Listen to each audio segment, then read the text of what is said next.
Pemirsa, dorongan pembentukan Provinsi Kepulauan Buton kembali menguat. Anggota Komisi 2 DPR RI Rusda Mahmud menegaskan bahwa pemekaran ini bukan semata soal administratif, tetapi menyangkut pemerataan pembangunan, pelayanan publik hingga pembukaan lapangan kerja bagi masyarakat di wilayah kepulauan. Anggota Komisi 2 DPR RI Rusda Mahmud kembali menegaskan urgensi pemekaran wilayah Provinsi Kepulauan Buton. Menurutnya, pemekaran bukan sekadar pembentukan wilayah administratif baru, namun sebagai langkah untuk mendekatkan pelayanan kepada masyarakat dan memperluas kesempatan kerja. Saat ini, warga dari kabupaten di Kepulauan Sultra harus menempuh perjalanan jauh ke ibu kota provinsi untuk mengurus keperluan administratif yang tidak hanya menyita waktu, tetapi juga menguras biaya. Rusda Mahmud memaparkan salah satu alasan utama pemekaran adalah efisiensi pelayanan publik. Pihaknya mencontohkan, saat Lasusua di Kolaka Utara masih berstatus kecamatan, alokasi anggarannya hanya sekitar 4 miliar rupiah per tahun. Namun setelah berubah status menjadi kabupaten, anggaran meningkat drastis hingga lebih dari 1 triliun rupiah per tahun. Selain alasan praktis dan ekonomi, pemekaran Kepulauan Buton juga dinilai memiliki dasar historis yang kuat.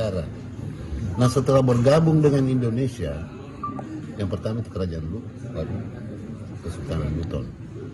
Masa sih tidak ada penghargaannya negara Republik Indonesia ke Sulawesi Tenggara?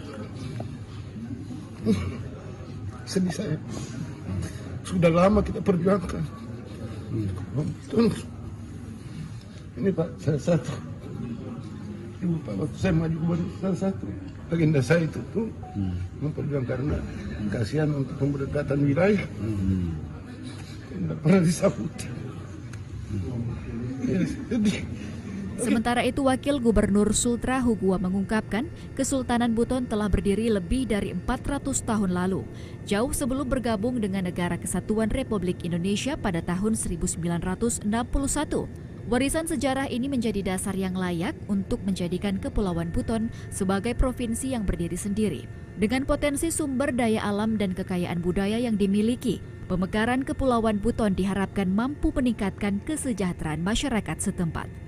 Pemekaran ini kan yang kita minta, kan ada 2 RPP yang sekarang masih ganjalan nih, ya.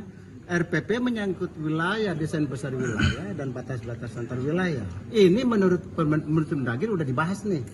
Berarti kan pintunya udah kebuka ini, tapi baru pintunya kebuka untuk moratoriumnya.